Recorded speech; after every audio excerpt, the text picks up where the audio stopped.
They found him scrubbing floors in the palace, barefoot, ragged, and yet, when the king looked into the servant's eyes, it felt like staring into a mirror.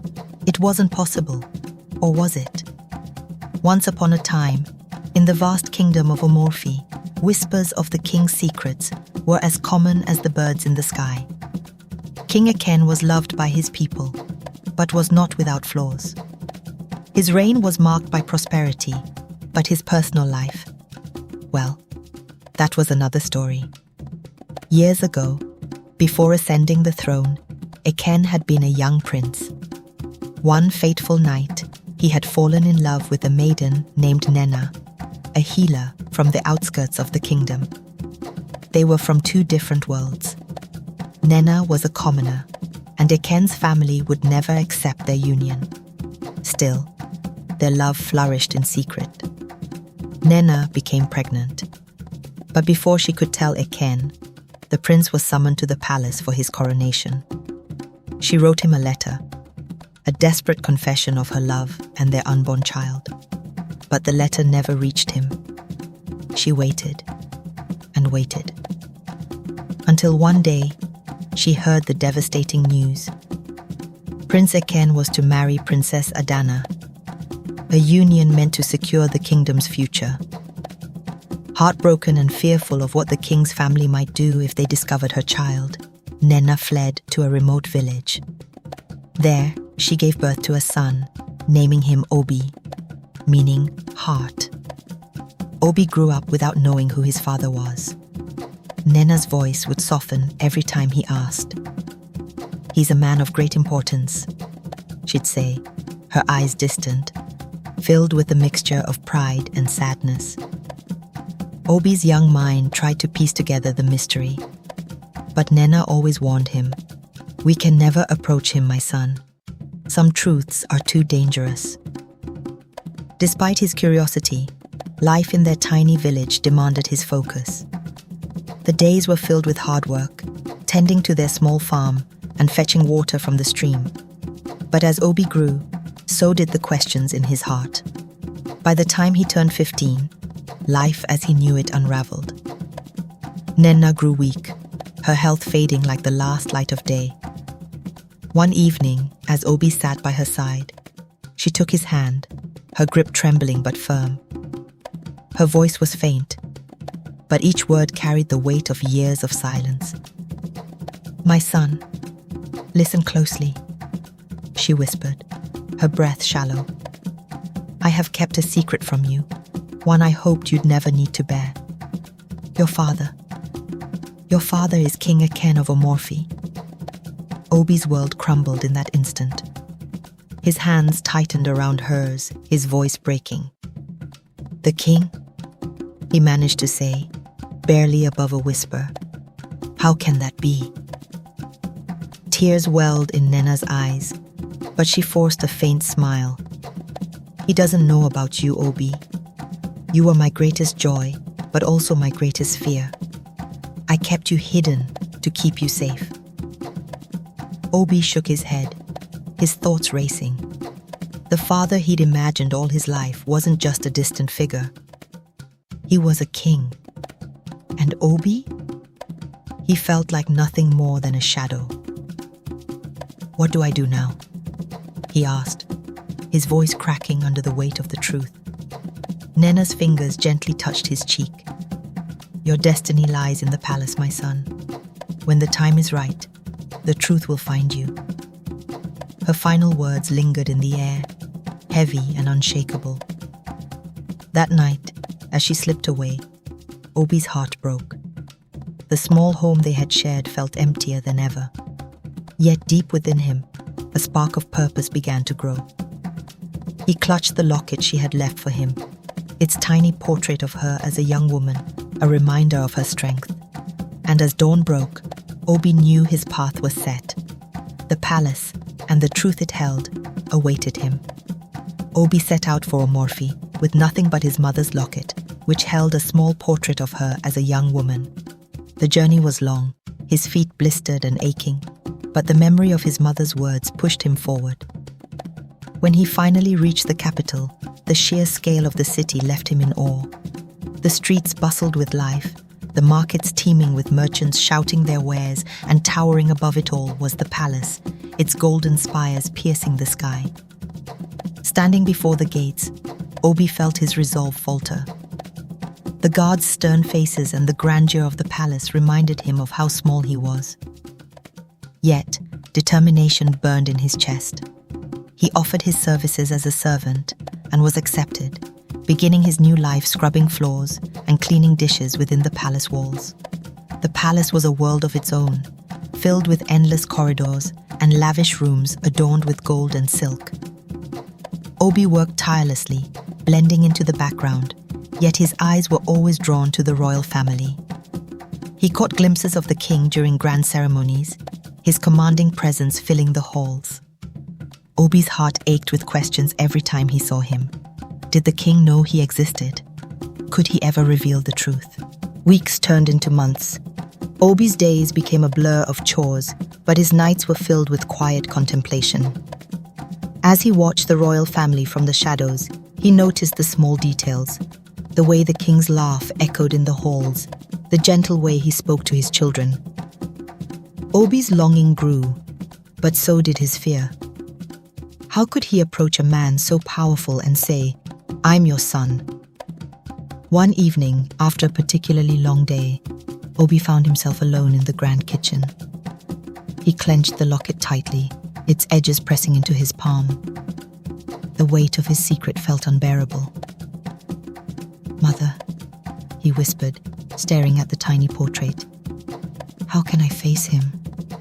What if he rejects me?" The locket offered no answers, only the faint glimmer of hope that kept him going.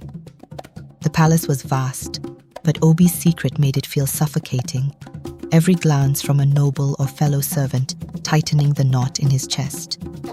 Yet he held on to the belief that the truth would find its way, even if he wasn't ready to speak it himself. One warm afternoon, Princess Adaize, the king's sharp-eyed daughter, strolled through the palace courtyard. She paused, her gaze fixed on a young servant scrubbing the stone tiles near the fountain. There was something about him, the way he carried himself, the thoughtful look in his eyes, that tugged at her curiosity. She tilted her head, observing him for a long moment, before turning to her brother, Prince Ifeanyi, who stood nearby. "Brother," she said, her tone careful, "do you see that boy? There's something familiar about him." Ifeanyi followed her gaze and frowned.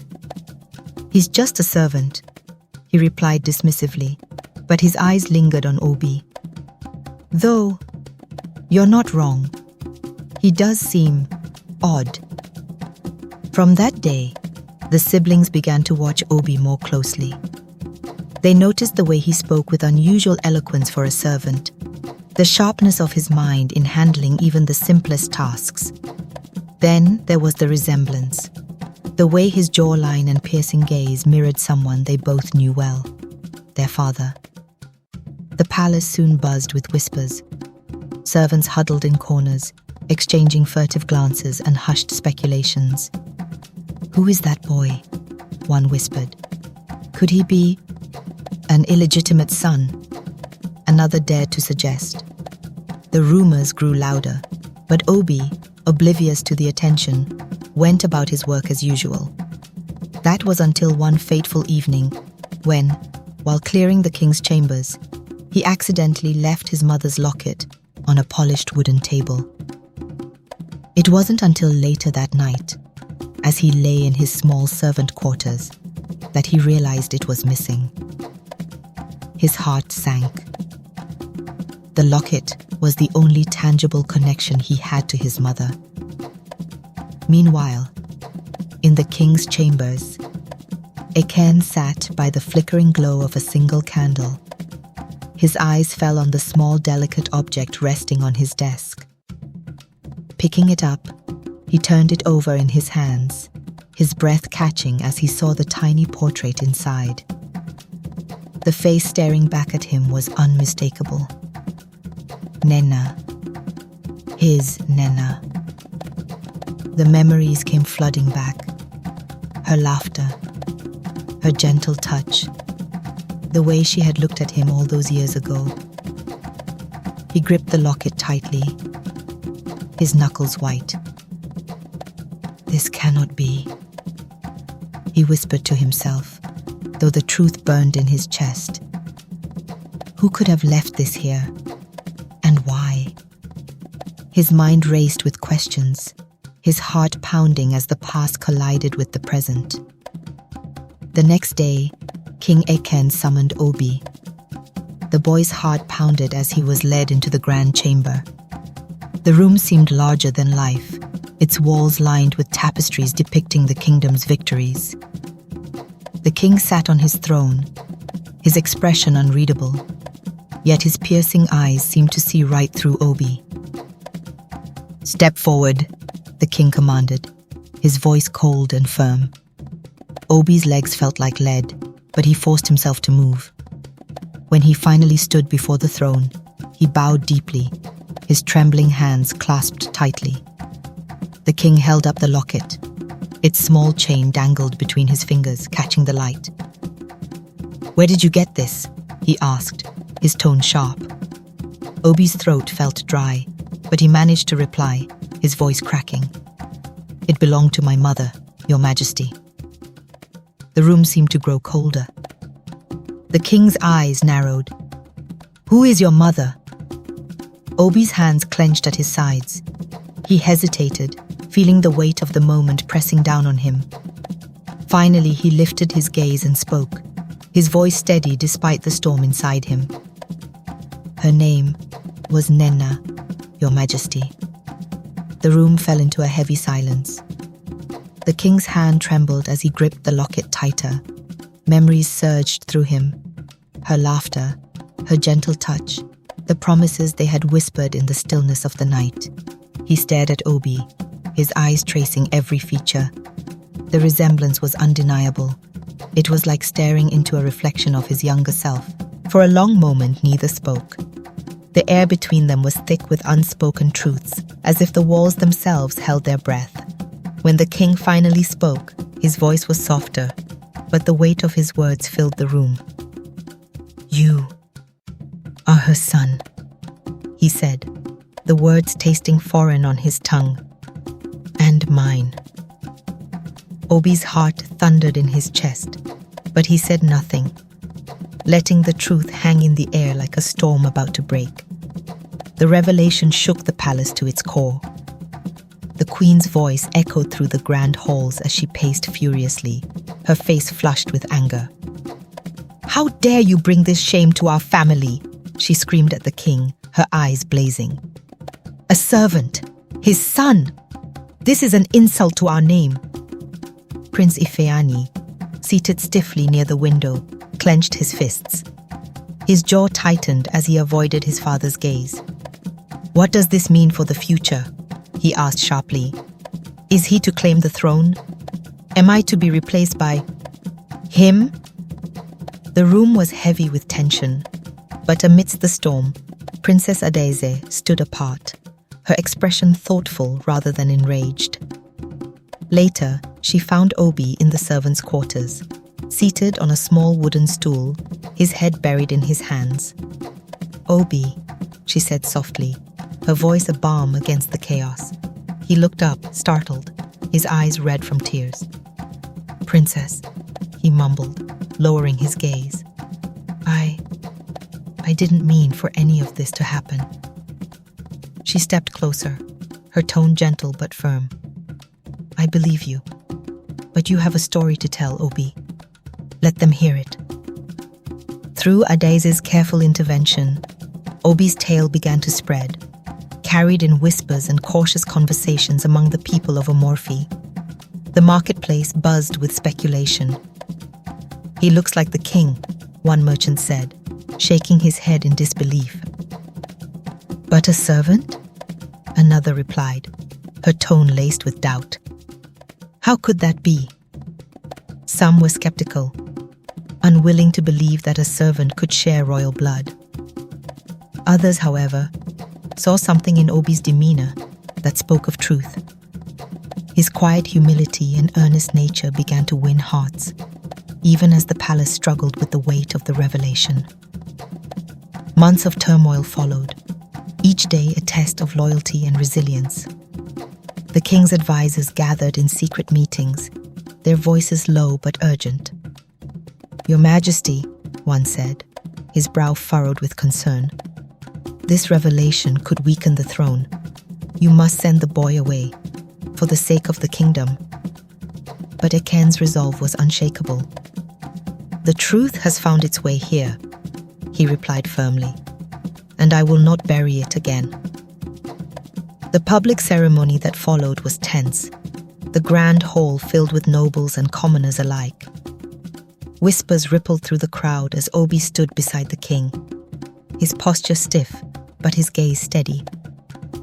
Eken's voice rang out, clear and commanding.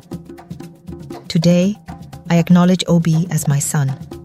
My blood runs through his veins, and his place is here." The reaction was a mix of astonishment and outrage. Some nobles turned to each other, their faces etched with disbelief. "A servant?" one murmured. "How can this be?" Yet among the murmurs were voices of support. "Look at him," a merchant in the crowd said, his tone softened by the sight of Obi. "He carries himself with dignity. Perhaps he belongs here after all." Obi's days as a prince began awkwardly, the weight of his new status pressing heavily on his shoulders. The palace, once a place of quiet servitude, now felt vast and imposing. The stares of nobles followed him wherever he went, their eyes filled with doubt or curiosity. But Obi's humility and determination began to shine through.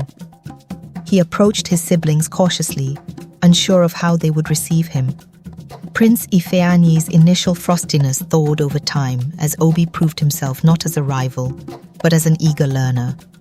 The two brothers often sparred in the training yard, Ifeanyi's sharp commands gradually softening into words of encouragement. "You've got strength, Obi," he admitted one day, clapping him on the shoulder. "You'll make a fine prince." Princess Adaeze became Obi's closest ally, her keen mind and steady support a source of comfort. "You belong here," she told him one evening as they walked the palace gardens, the moonlight casting silver shadows on the path. "Don't let anyone make you feel otherwise." As the months passed, the kingdom began to see Obi in a new light. His quiet strength, his willingness to listen and learn, won over even the harshest critics. The stories of his journey from servant to prince spread far and wide, becoming a source of inspiration. And so, the royal family began to heal. The rifts caused by the revelation were mended through shared effort and understanding. Obi, though still finding his place, became a bridge between worlds, a living testament to the power of truth and the resilience of the human spirit. His journey became a legend in Omorphi, a tale of secrets, identity, and the strength it takes to embrace one's destiny. They say the truth will always find its way, and for Obi, it came not as a blessing or a curse, but as a path to the life he was always meant to lead.